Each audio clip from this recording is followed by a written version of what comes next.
I'm joined by three of the most preeminent voices in the firearms industry. We have Mark Oliva from NSSF. He will tackle a lot of the industry kind of marketing questions here today. And Stephen and Cam Edwards of the Washington Free Beacon and Bearing Arms respectively will talk a little bit about the politics and also kind of just the scope of what is happening in the firearms industry as well. So gentlemen, thank you so much for joining my podcast and for also consenting to allowing me to do this and post it to YouTube as well. So thank you guys for joining. Wait, this is being recorded?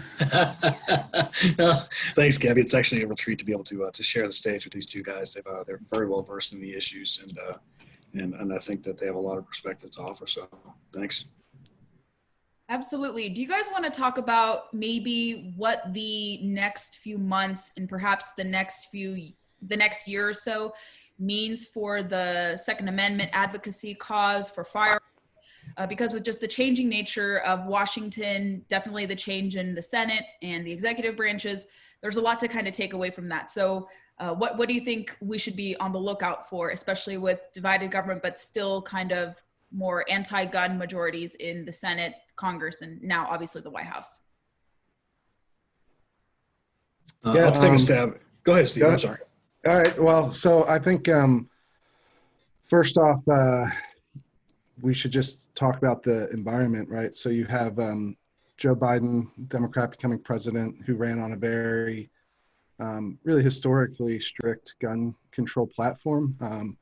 Essentially, everything right up to confiscation. You know, he wants, in his ideal world, I guess, at least, he wants a ban on sales of assault weapons, you know, including things like the AR-15, which is the most popular rifle in the country. And then for those who currently own them, and I'm sure Mark can give us some more insight on how many people that is in a bit here, but he wants them to have to register those firearms under the National Firearms Act, which would require a $200 tax stamp per item, which would reach into the tens of billions. I believe the number was $34 billion range, given the estimates we have out there. And so his plans are quite extreme. And Kamala Harris actually is on record going even a step further to actual confiscation of the same firearms. So the positions they've staked out in the White House are rather extreme. And then you think about where Congress is at. So you have Democrats in control of both houses, but the reality is there are very slim margins there. And so it's going to be difficult, I think, for them to pass any sort of significant gun legislation. Not impossible by any means, but difficult, especially with the 50-50 Senate, with someone like Joe Manchin having a lot of control over what makes it to the floor. And I would note as well that while Democratic leadership favors, you know, things like universal background checks and an assault weapons ban, even when they had larger majorities in the House in the last Congress, they weren't able to actually pass an assault weapons ban through the democratically controlled House, which is interesting and probably says a lot about where the future lays. Now, I think with the Capitol riot, that might change the calculation some. It's still hard to see exactly how that's going to shake out, if it does change the legislative realities on the national front at all or not. But I think the realistic path for new gun regulations will come through the executive branch, through executive actions, and there's a lot of potential there for a number of different things to happen. Yeah, I agree with Stephen in terms of the legislative outlook at the moment. I mean, obviously, if the filibuster gets nuked, that changes everything. But the one bill that I am a little concerned about, it wasn't just in terms of gun control, but no fly, no buy, which, you know, has been around in various forms since like 2007. This basically says if you're on the no-fly list that you can't buy a gun. We've seen since the Capitol riot, a number of politicians come out and say, hey, listen, anybody who participated in that riot, if you were there at the Stop the Steal rally even, you should be on the no-fly list. We can't trust you. And back in 2016 and 2018, it was actually Republican Senator Susan Collins of Maine who introduced no fly, no buy. So at the time, I believe in 2018, I think she had 3 Republicans join her, Pat Toomey, and actually, no, there were 8 Republicans who voted in favor of it. Not all of them are still in Congress. Jeff Flake was one of them. He's obviously no longer a senator from Arizona. But that's a bill that I kind of worry about getting just enough bipartisan support that even though the NRA and the ACLU both oppose no fly, no buy for different reasons, that it's one of their, and this is a common sense proposal, and something like that actually gets through in terms of legislation. What do you think, Mark? Yeah, so I want to add into it. Excuse me. I think there's important to understand further than 19 when he stood on the debate stage during the Democratic primaries, and he looked at the camera and he wagged his finger at everyone and he said the firearms manufacturers are the enemy. Now that's a really bold statement to make, and I want to put that into a little bit of perspective. I'm a veteran. I served 25 years in the Marine Corps. When I retired from the Marine Corps, I am still obligated to my oath of service to defend the Constitution of America against all enemies, foreign and domestic. He was pointing at me, and our industry is fairly heavily represented by veterans. We have a lot of veterans in the firearm industry. We just kind of seem to attract that kind of person. And so he's telling everybody that we are the enemy. And another case in point is, Stephen kind of touched on it. He says he wants to go up to everything, right up to confiscation. Well, he actually sat down for an interview with Anderson Cooper prior to the election. And when asked, would you consider confiscating AR-15 style rifles? He said, bingo, I'll do it. So I don't put it past that he wants to do these things. So from the firearm industry perspective, we're taking him at his word. I mean, if he said he wants to do these things, we're going to believe that he wants to do these things. And he really has put out a very far-reaching agenda to include, he knows he can't have a national firearm registry, so he wants to force the states to adopt 50 state registries that the federal government could access. So he wants to force them kind of the same way that the federal government forced the states rather to adopt a 21-year-old drinking age. You don't do it, then we're not going to give you the money for your road bills, those kinds of things. So we're very concerned about those kinds of issues that are going to be popping up.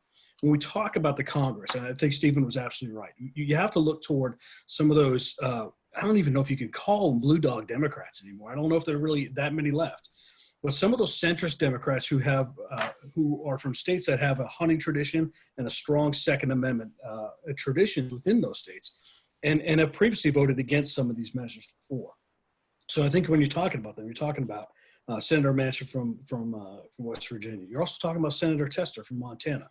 You're talking about Senator Heinrich from New Mexico.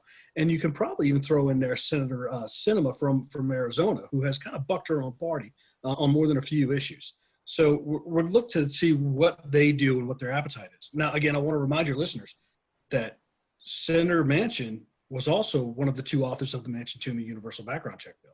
So he does have an appetite for doing some of these things. And while he said he doesn't want to blow up the filibuster, he also came out over the weekend and said that he would consider expelling Senator Cruz from the Senate. So he is kind of hedging his bets a little bit on how far or how close he's going to hold his cards to the vest on some of these issues. So I think it really bears out watching where some of these centrist Democrats are going to be and how much they're going to listen to their own voters.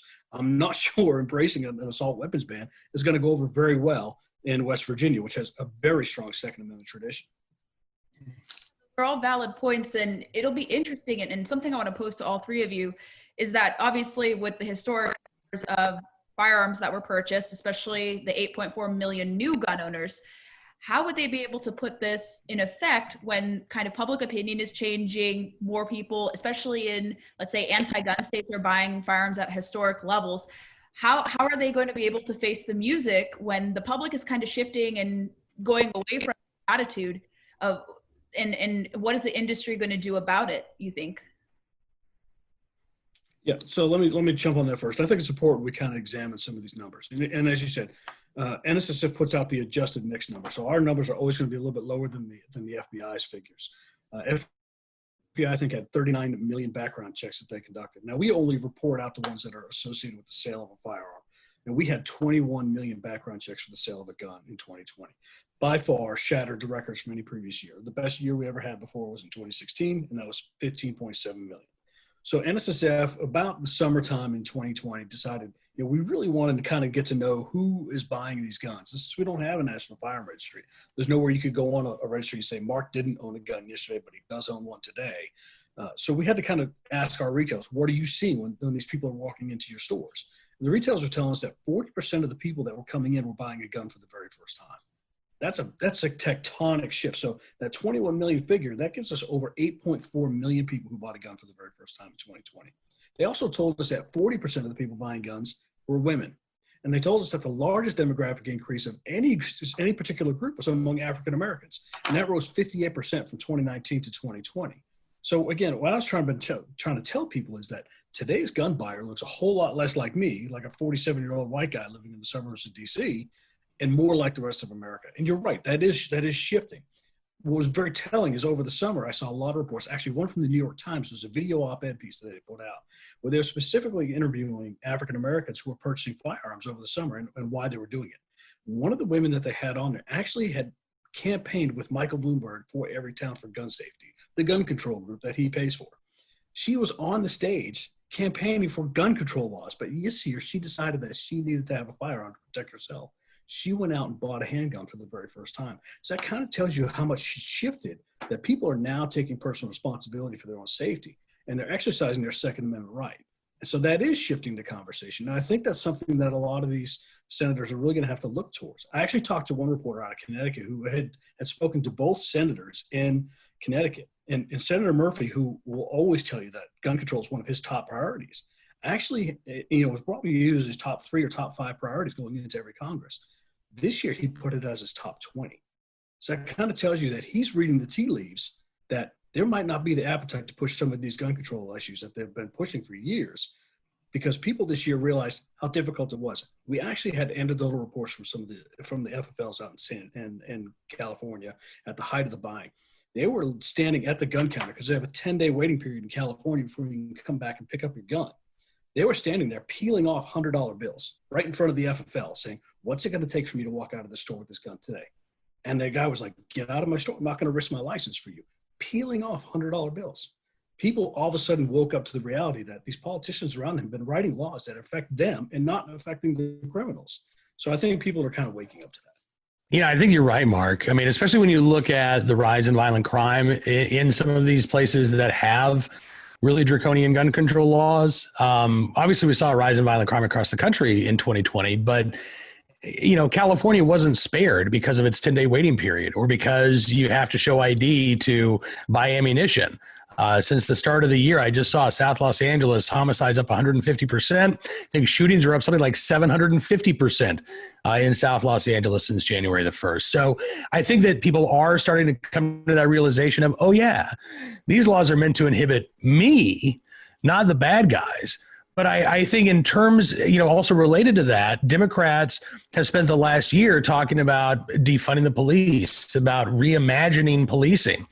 And I've stated several times before, if you are in favor of criminalizing the possession of a firearm or a quote unquote high capacity magazine, if you want to make it a crime punishable by prison time, to have a nonviolent possessory offense like that, then you're part of the problem.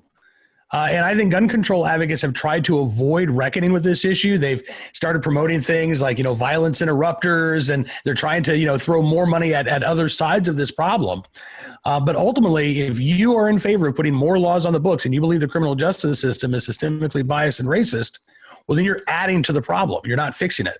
So I would love to see that debate take place within the Democrat Party, because I know that there are some voices on the left who've been making that case. Whether or not it actually happens publicly, I guess remains to be seen. But, there are arguments from a Democrat's perspective, even if you don't like the Second Amendment, even if you think the Constitution doesn't really protect an individual right to keep and bear arms, there are still arguments, valid arguments against every one of these gun control proposals from the left's perspective. I think those are all very valid points. And I want to go off of something that Mark had said about Senator Murphy pushing gun control down his priority list, that I do think points to the realities of how the federal government works, especially for an incoming president. You can look at somebody like Barack Obama in his first term, or really his entire presidency, and you can see that he had a situation where he actually had enough of a majority in both houses to pass anything he wanted. But the reality is it takes a long time to legislate major packages in how our federal government works. And so you only have the opportunity to pass a few sort of landmark pieces of legislation when you first get into office. And then usually, as happened with Obama, Trump, Bush, usually the voters will put the other party in control of at least one house of Congress after that period of, after the midterms. And so you have maybe 2 years as an incoming president to try and push through your landmark agenda. And the reality is for Biden, now, Obama picked healthcare, right? Obamacare was his big proposal. There was the stimulus and then there was healthcare. He didn't do any major gun control during the time period where he actually could have passed something like that, probably because one, they felt they had a bigger advantage on those other issues than they did with guns. But now you look at Biden's presidency and he's coming into a situation where he has the coronavirus pandemic still raging, which is going to have to be his top priority. Absolutely. And then on top of that, and because of it, you have the economic situation, which is still very dire in the United States, and he's going to have to deal with that. And gun control is something that's going to be very controversial, even among the Democratic caucus, and it's going to be very difficult for them to pass anything substantial like a confiscation effort. Not impossible, but very difficult. It's more of the less extreme measures have a better chance, like universal background checks or the no fly, no buy, where there's sort of a broader public polling support for those things, even if there's obviously legitimate reasons why many people in the gun rights community oppose them. But then on the second point, I would say when you talk about new gun owners, you have to be realistic, I think, about what their political impact is going to be in the short term. Because I don't think it's likely that even though there are 8.4 million new gun owners, as the industry estimates, it's not likely that those people were all Democrats and are all going to suddenly switch to be party line Republicans because they bought a gun. Now, it's likely in the long term, the reason that number matters so much in my view is because over time, probably a significant percentage of those people will develop into gun rights activists or people or gun voters, people who value that a politician's position on gun control when they go and vote. They might not become party line Republicans even then, but if they have an impact on the Democratic Party's position on firearms, which has shifted significantly to the left over the last decade or more here, and is probably at its most extreme position since the 60s, or maybe the 90s, where there were much more extreme ideas that got mainstream traction among Democrats. But that's, I think, the value of these new gun owners is the long-term effect, less so than the 2020 election or the 2022 elections, or those sorts of things, where it's going to be probably years before you see the full impact of what those people, what the full impact is that they'll have. And it's not something I think people should expect to start happening immediately. And I think that's an important thing to keep in mind. Yeah, I think Stephen's right. And I don't think that the Biden administration is lost on this. I think they understand they have a very limited time window. They understand that not all 8.4 million of these people who bought a gun last year for the first time are energized gun voters. And that's why I think a lot of the concern for us in the industry is that he's going to attempt to do things through regulation. And that's going to be fairly easy for him to do. It's a matter of stopping regulations, just rewriting rules that were written during the past 4 years. We're looking at simple things like, the OCC fair access rule that was just finalized. It's not going to take much for him to stop that and to turn it around, just write a new rule. You can do that without congressional approval, just write a new rule. So it's just going through the rulemaking process. And we're looking at those. We had some serious, kind of behind the scenes stuff that a lot of people in the gun world may not understand. Stuff that was actually started under the Obama administration was put on the shelf because of political reasons, because they had to do guns. But export control for all categories was started to be fixed then, so things would be a little bit more streamlined. But we didn't get around to doing guns until the Trump administration, and so that finally got done. Well, we're very concerned that could put American manufacturers again at a disadvantage to their European or overseas counterparts, and that's what that was. It was about leveling the playing field to put the American manufacturer on the same footing, that they didn't have to seek congressional approval. They didn't have to go for the $1 million threshold, and then one senator could shut off the whole thing just by objecting to it, which was happening. It was such a cumbersome process, many of the manufacturers wouldn't even compete for overseas contracts. So things like that. But we're also looking at some of the other, user kind of issues that may not necessarily always align with what you see in, well, it's not necessarily a manufacturing issue because it's not a complete gun, but things like pistol braces, which has certainly come up as a huge issue here in the past couple of months. As Stephen kind of talked about, Vice President-elect Harris has certainly come out and said that she wants to weaponize the ATF against the industry and against retailers. She doesn't want that cooperative relationship that's happened where it can be educational and make sure that everyone stays within the regulations and within the laws.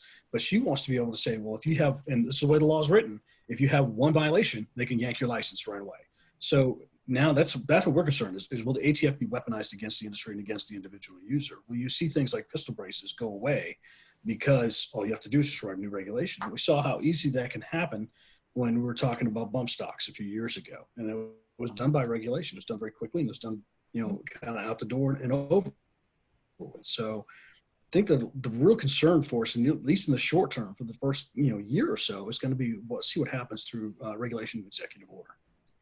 And briefly, while I still have you guys, do you think the judiciary is going to come into play, especially the Supreme Court and just the slew of different appointed judges? Will they perhaps be a stopgap to some of this? Are people going to lean on the courts? Oh, yeah, absolutely. I mean, we've already got some cases that are coming up for review later this month, dealing with felon possession cases. The NRA, New York State Rifle and Pistol Association, has brought a carry challenge. That is, right now they're asking the court to grant cert in that case. And there's another filing that's due early next month, and then the court will make its decision. This is going to be a busy year as far as Second Amendment jurisprudence, not only at the Supreme Court, but at the lower court level as well. We've got some really big cases that are kicking around the Ninth Circuit Court of Appeals, also dealing with, magazine bans with the right to carry. This is one of the areas where I think President Trump made a significant impact for the better as far as gun owners is concerned through the hundreds of judicial appointments that he made, not just the three Supreme Court justices. But again, the Ninth Circuit is a much more balanced court than it was a few years ago when it was, called the Ninth Circus, and it was the most overturned circuit court in the country. Now that you've got a much greater degree of ideological balance there, which I think, gives us a better chance of getting a fair day in court when we bring these types of challenges.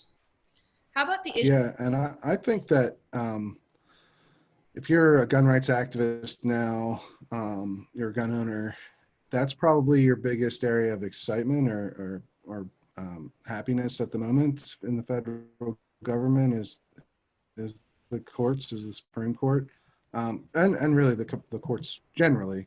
You know, the nuking of the filibuster on judicial appointments really did backfire quite dramatically on Harry-Reid Democrats, because a few years later they lost control, and now the Republicans have used it to put a lot of new judges on the courts throughout the entire federal system, and which sort of gives you a cautionary tale for Democrats for nuking the legislative filibuster as well, because not one party does not stay in control of the federal government forever, as we've learned over and over again in the United States. But anyway, I think that you're going to see on the grand scale a push to institute a new form of review in gun cases. That is really what the gun rights activists are trying to get at.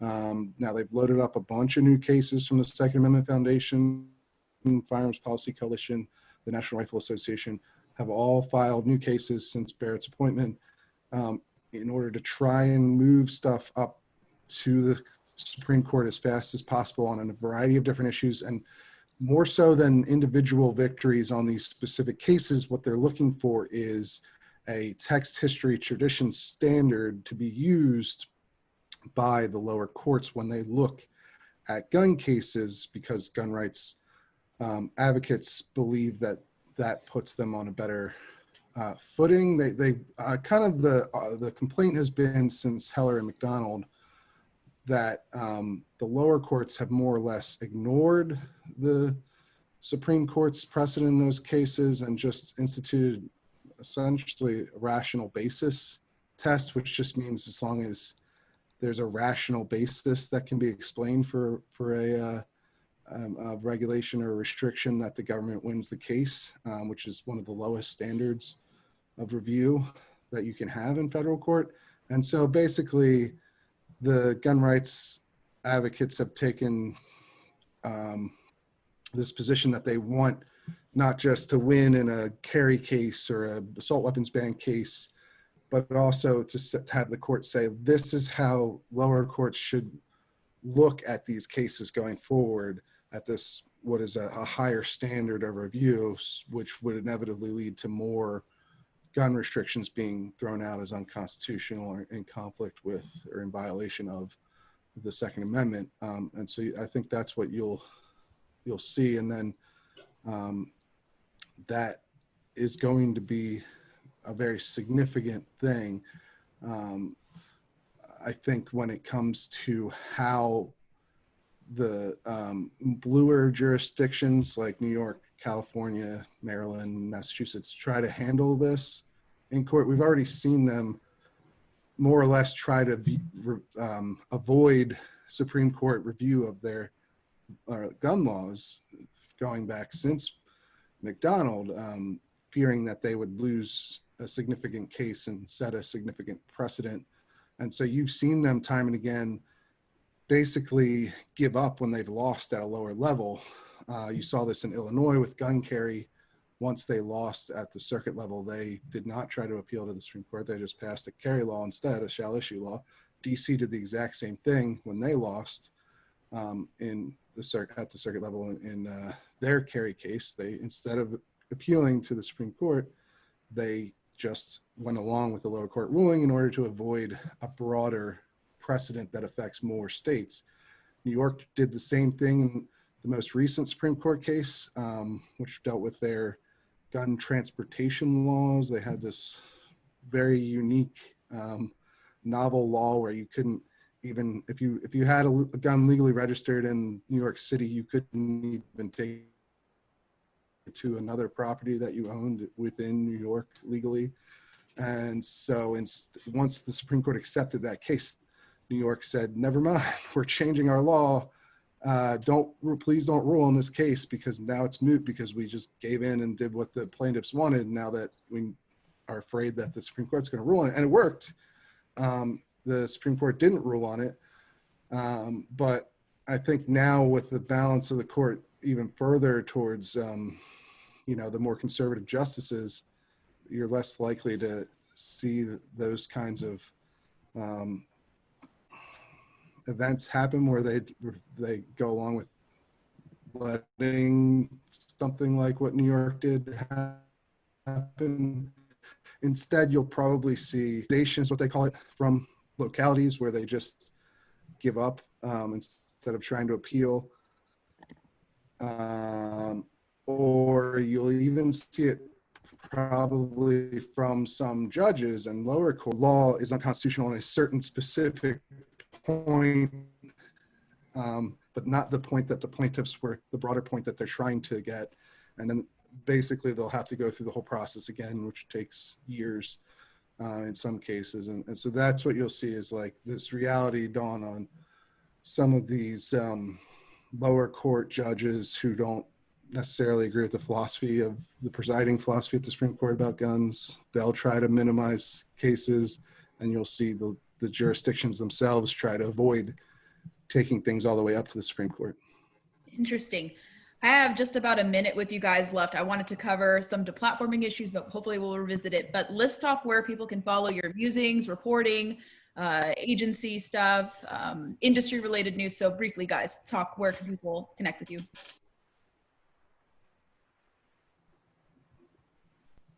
So I'll start off. You can find anything about the industry under nssf.org. And specifically, if you go to media tab, you'll see the blogs that we post, the press releases, any of the information that we can update that are going to be stuff to specifically to manufacturers, distributors, retailers, and the ability to bring the gun that you want to market. You can find me at buriedarms.com. Also on YouTube, just look for Town Hall Media. It's where we do Buried Arms Cam Company, or rumble.com. Also Apple Podcasts, Amazon, Spotify, SoundCloud, and Stitcher as well. And you can find me at freebeacon.com. I'm also on Twitter at Stephen Gutowski.